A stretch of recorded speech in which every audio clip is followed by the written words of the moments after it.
불편한 자전거 여행.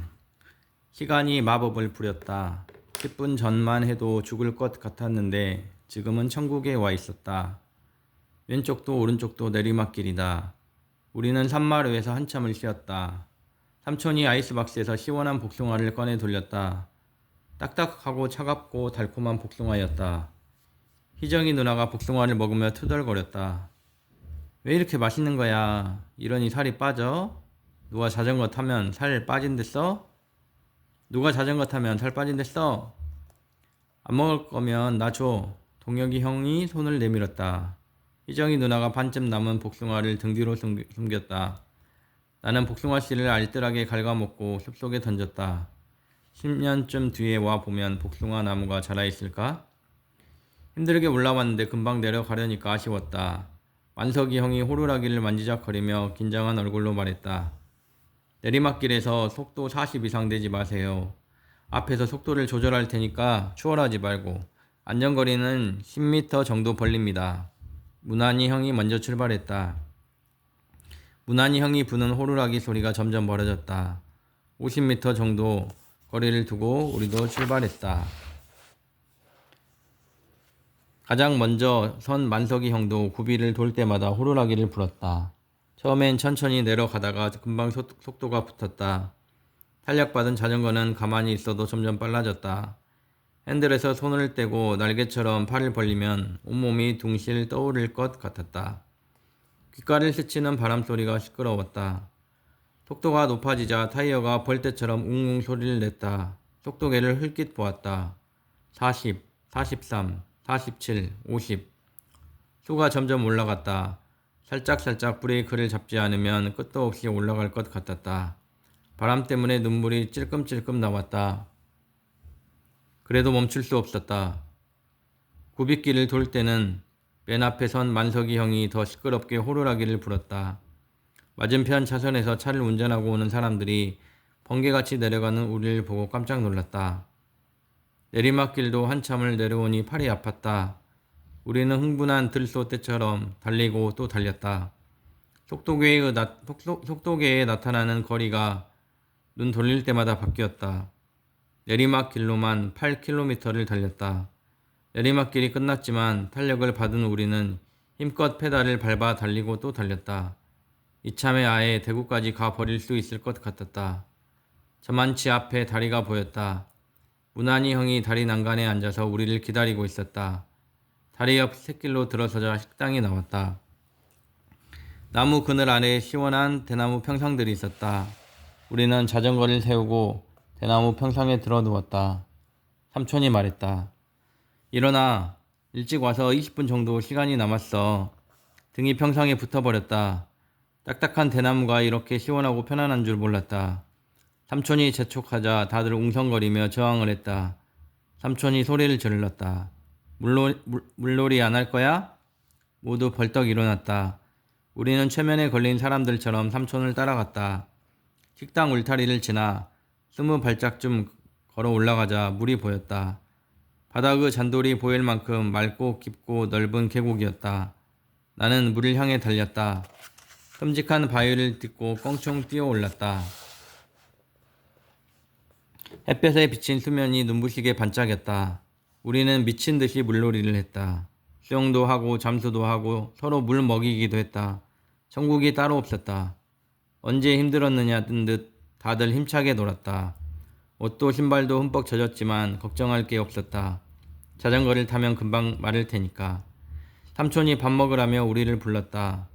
계곡을 떠나려니 아쉬웠지만 밥이 더 좋았다. 김치찌개에 공깃밥을 먹었다.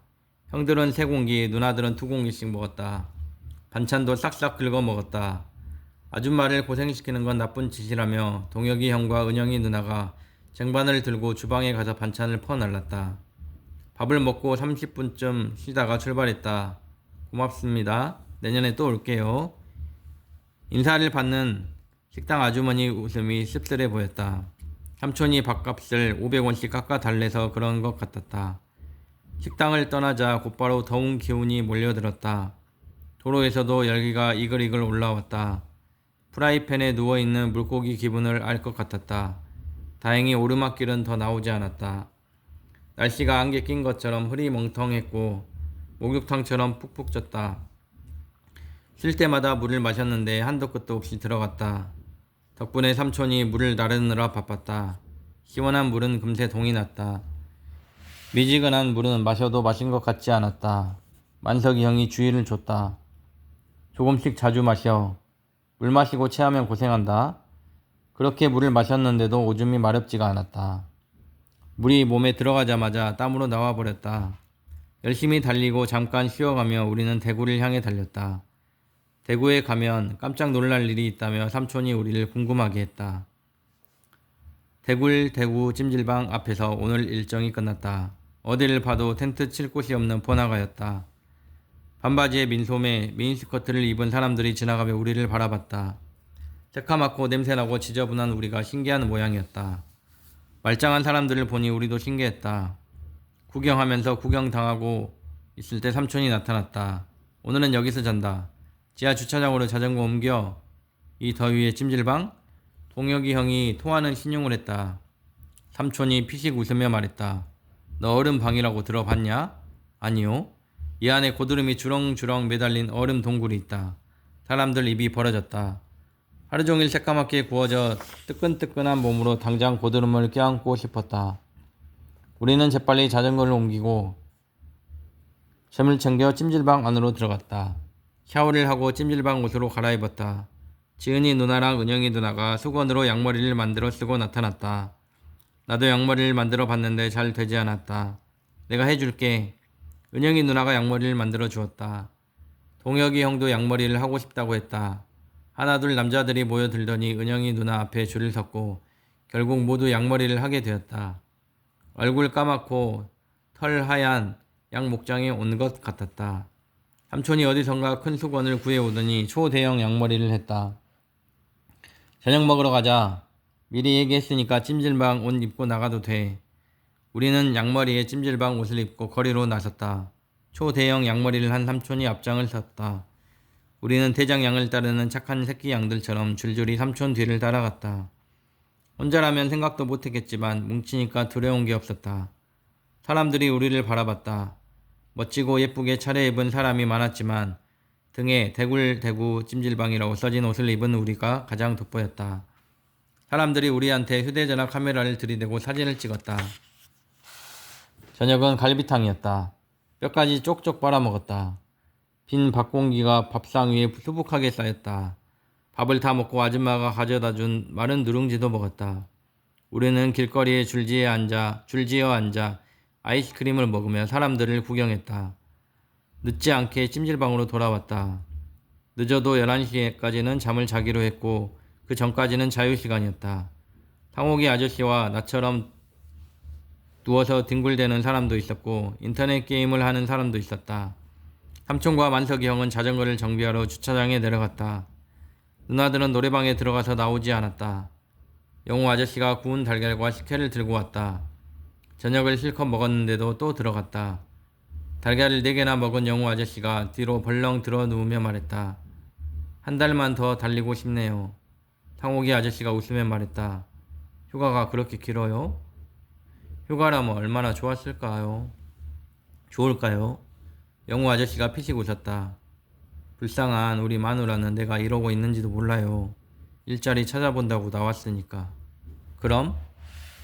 상옥이 아저씨 얼굴에서 웃음이 사라졌다. 영호 아저씨가 입맛을 다졌다. 지난달에 잘렸어요. 미안하게 됐습니다. 그것도 모르고. 괜찮아요. 이제 익숙해졌어요. 영호 아저씨가 식혜를 쭉 들이켜더니 컵을 탁 내려놓았다. 꼭 술을 마시는 것 같았다. 영호 아저씨가 팔로 입을 닦으며 말했다. 이렇게 고생할 줄 모르고 왔는데 정말 잘 온 것 같아요. 오만 가지 생각 때문에 힘들었는데 술 대신 자전거가 답이 될 줄은 몰랐어요. 그래도 이런 날은 맥주 한 잔 생각나는데요. 상옥이 아저씨 말에 영호 아저씨가 웃었다. 허전해 보이는 웃음이었다. 나 술 때문에 인생 절반쯤 망친 놈이에요. 나머지 절반 망치기 전에 끊어보려고 노력하는 중입니다. 영호 아저씨가 한숨을 쉬었고 상옥이 아저씨는 머뭇거리다가 자리를 옮겼다. 영호 아저씨가 내 머리를 쓰다듬으며 말했다. 넌 술 먹지 마라. 술은 도박이랑 똑같아. 조금씩 할 때는 재미있는데 푹 빠지면 나오질 못해. 인생 접을 때까지. 아저씨는 빠져나왔잖아요. 영우 아저씨가 고개를 갸웃했다.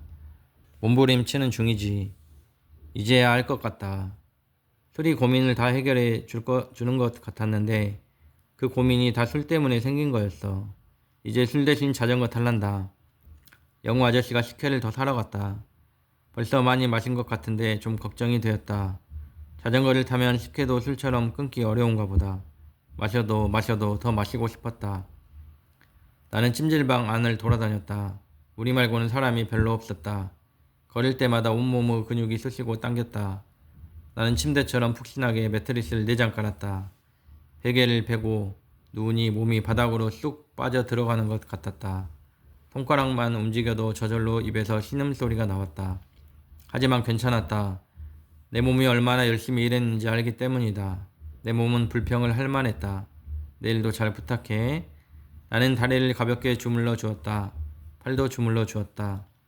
눕자마자 잠이 왔다. 온몸이 바닷속으로 쑥 빠져드는 것 같았다. 끝없이 깊은 바다였다.